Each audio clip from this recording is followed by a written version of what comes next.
What's up, everybody? We just hit 1 million subscribers on the Scary Pockets channel, and we want to say a huge thank you to you guys for watching. One of the things that we want to do with Scary Pockets is open it up so that other people can see how we're doing. And if you're a musician and you want to make videos and you want to get into music full time, you can see how Scary Pockets is doing it.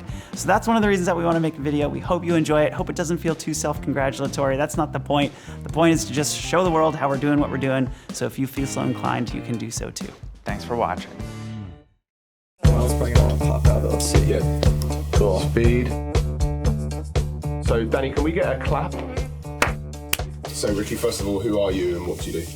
My name is Ricky Chavez, and I do video for Scary Pockets. I'm Caleb Parker. I'm the head of audio for Scary Pockets. I'm Barbara Walters.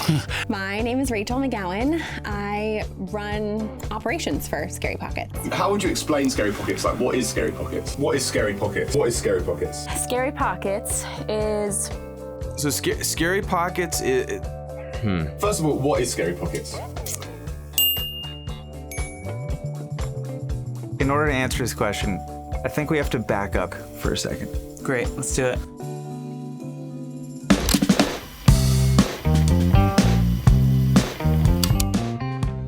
I was going into my freshman year of high school, and I got a message. Hey, my name's Jack Conti. I'm your senior buddy. We were randomly paired up as freshman senior buddies in high school. And Ryan was a very shy person. Yeah. You were very different than you are now. There was a small group of seniors that went to the freshman year overnight. It's like 9 or 10 p.m. and we're hanging out by the campfire and singing songs and being fun. And then I remember looking over and Ryan was like 40 feet away like this. Just like kicking dirt. I didn't know. Okay, it came from... I'm not mad at you because I'm just saying this is what it was like.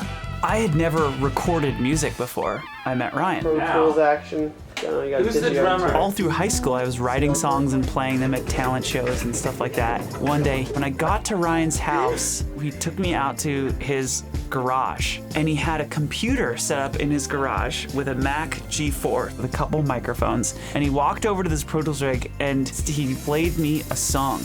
And I couldn't believe it. I was like, this is you? And then, when you showed me that, we started making music together. Yeah, those were the early days. That's how we got started. Okay, so in order to get location at that reward level, simply... Jack was 4 years into the startup and was very successful, but all of a sudden he had no time to make music. And so we went on a walk and Jack pitched me this idea.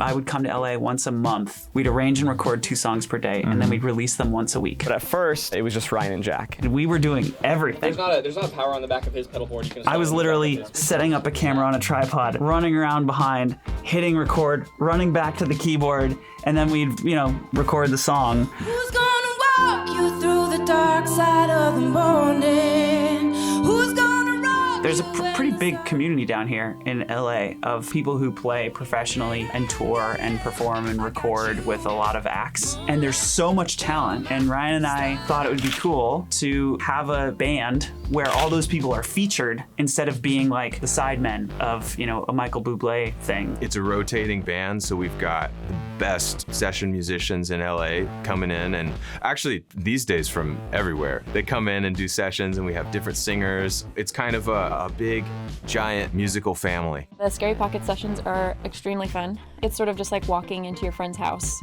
and being like, let's jam. We were just going further and further in the red. Anytime we would make money, we just hire somebody and spend it back on the band. I don't want to say we were close to stopping doing it, but it was pretty hard for a while to not be getting the traction yet, to trying to figure out if you're making something that's gonna work or be sustainable. We had a lot of conversations about the future. I put together this deck. We had 3 goals at the beginning. Yeah. Play 1,000-person rooms, get 5 million views a month, and have a fuckload of fun playing funk music. Those were the 3 goals. One thing that was important and kept me optimistic was we weren't flatlined. Do you know what I mean? We were growing. We were growing. Creep hit pretty early on. That was maybe within our first 8 videos, right? You're so very special. That was, for me, was okay, After toiling in obscurity, trying to make solo music for the last 10 years, here was this thing that we spent no time on, like very little time on. It was one take. The chords didn't change. There was nothing really to it except for, India is incredible, and Sam and Lamar are incredible, and you and I were there.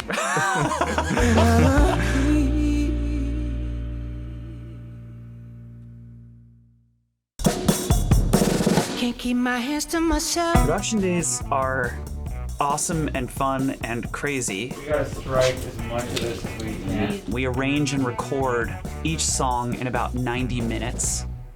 The band usually gets there around 9, between 9 and 10. We start at 10. People get into a room, they don't know what song they're gonna play, and then they just kind of figure some shit out real fast and record it. You go in and I don't know, and the fear of the unknown is so exciting. And we go into one take videos. What you see is what you get. So we do that anywhere from 4 to 6 times in one day. We do one song from 10 to 11:30. We do the next song till 1, and then we take a break at 1-ish, and we have 2 songs arranged and recorded at that point. And then we do 2 more in the afternoon, and when the day finishes, there's 4 new arrangements and recorded songs ready to be sent to post-production and mixing.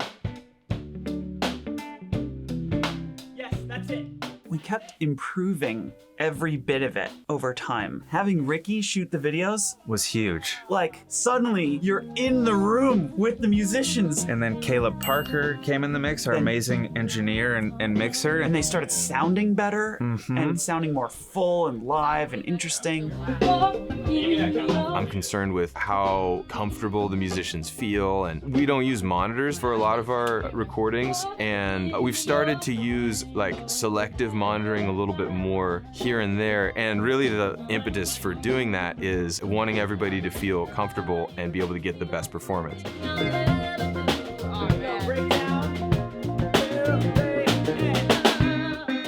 So we're on the C minor part and you just go... Basically, the sessions start with, we map out 1 day a month, usually about 6 months in advance. We know the date, we know who's singing, we've booked the band, we've booked the studio, we've coordinated all logistics. And then I'll look at the list of singers and put a band together that I think would be fun and complement those singers. And then we choose songs with each of those singers.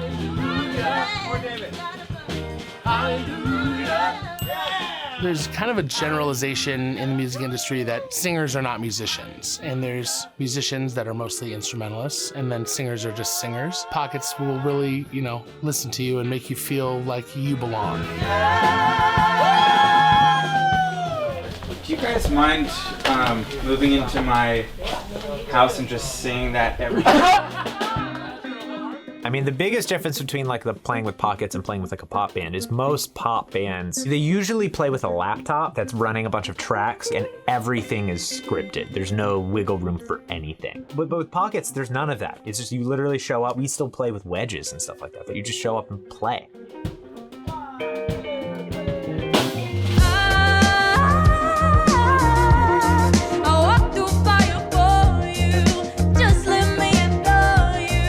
Recording everybody in the same room and there's no monitoring, everybody's got to really listen, and I think that's kind of one of the reasons that the arrangement quality has grown over the years. All around the wind blows, we would only hold on to let go. Yes, and we'll duck it, and then the band will come in, it'll be nice. Do you take that, Elise? Something like that? Yeah, that's cool. For the chorus part? Yeah. I think part of the importance of that recording style is that it's not just that you can hear yourself when you're playing, it's that you can hear the band, the whole band. You can hear the arrangement. It's been really critical for the music that we listen to each other really closely. You need to kind of hear what the song needs from you. I can't tell if it should be a different part, different kind of ensemble vibe, or it should be the same as the A section. I think you just held bow. If you have the listening skills to be able to understand what's going on and then add something to it, then you can kind of create stuff really quickly in a way that would be impossible otherwise. I've sort of been able to see some of the arrangement strategies change and grow, and there's some rules that were held on more tightly that have been let go. These days it's more focused and groove oriented and less individual part oriented. I'm gonna do a stereo delay. Cool. Yeah, make that happen. We'll tuck the keyboard under the kick. We'll have the vocal over top. It'll be nice and dreamy, and the keyboard will just be pumping under the kick drum. Full speed cameras. 1, 2, buckle my brick. What we do when we get old? Will we walk down the same road? Will you be there by my side, standing strong as the waves roll? We want to constantly be iterating and evolving our format. We don't want to just make a stale thing and keep doing it forever until we die as a band. And so one thing that we tried a couple years ago was we recorded outside. Well, I hope that you've been having the time of your The Crazy cover with D'Andrea was so fun. Okay, you want to talk about Crazy? I kind of knew how the things worked in here at the studio, and I thought, okay, I'm gonna wear this, I'm gonna take my sunglasses just in case, make sure I'm ready to go. Then I get inside, and half of the guys are packing up their gear, and the crew are packing up their gear, and I'm like, what's going on? And they said, we're going to the street, we've got 40 minutes left, and we don't have a permit, hurry up. So much space. We grabbed all of our gear. Caleb and myself drove down into Highland Park. I was really nervous about the whole thing the whole time, and Caleb was making fun of me. Me and Ricky went down there and set up beforehand. And I remember like looking at the mic stands and just like hoping, man, I hope the police don't come by and like ask questions while we do this. Our first run through on the street, we kind of all messed up. And then the second take, I said to Ricky, what should I do? And he goes, just do you. And I went, all right. And the second take, I think it was the one they went with. And it was a fluke, because I was like, is this gonna work or not? And I didn't know until we saw it that it worked. Sam was very anxious. He's not happy. Sam was not happy. You can actually see at the end of the video, he like unplugs his bass. But the video did well. Sure did.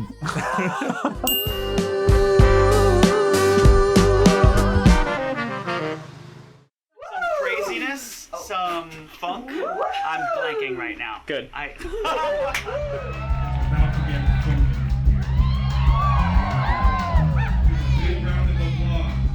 For Scary Podcast.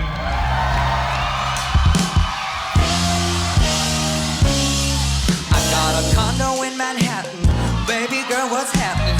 You and your I feel like fans of Pocket's videos are kind of close listeners in a way that a lot of people who like music generally aren't.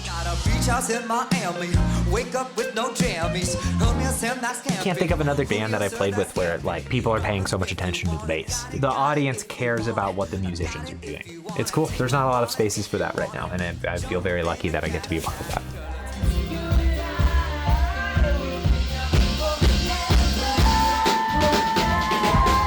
This here is my best friend since I was 14 years old. And he's the best person I know, and I love him more than anything on the planet. Shopping streets in Paris, everything 24 carats. I hope to tour with Pockets as long as I can. Hopefully I'll be like 85 and be like, I love this band. I think that's one of the beautiful parts of Scary Pockets is that every year we've got 52 shots to like try things and experiment, and there's no pressure to be precious.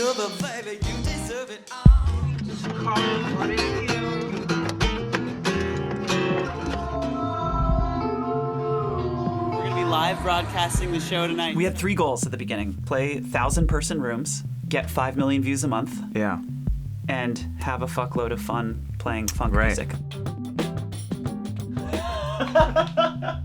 Now Pockets is profitable and is breaking even, or more than breaking even. We make a little bit of money. There's a small salary in it for you too, which is great. Last year we paid out of the team, and that has made the videos. Today we're here to talk to you about our vinyl club. I forgot your name already, I'm out. And the operations and the merch and the website and the Patreon and it's made it good because there's all these smart, awesome, creative people now working on every aspect of the business. Folks like Rachel, folks like Ricky, recording engineers, there's an assistant engineer, there's musicians, there's production staff, lunch is ready. Social media person, December is behind the scenes, capturing moments and whatnot. And now, 4 years in, last month, we got 5.3 million views. We played in San Francisco for 1,000 people. We played a 1,000-person room. And I'm having fun. I think you are too. So time to set some new goals.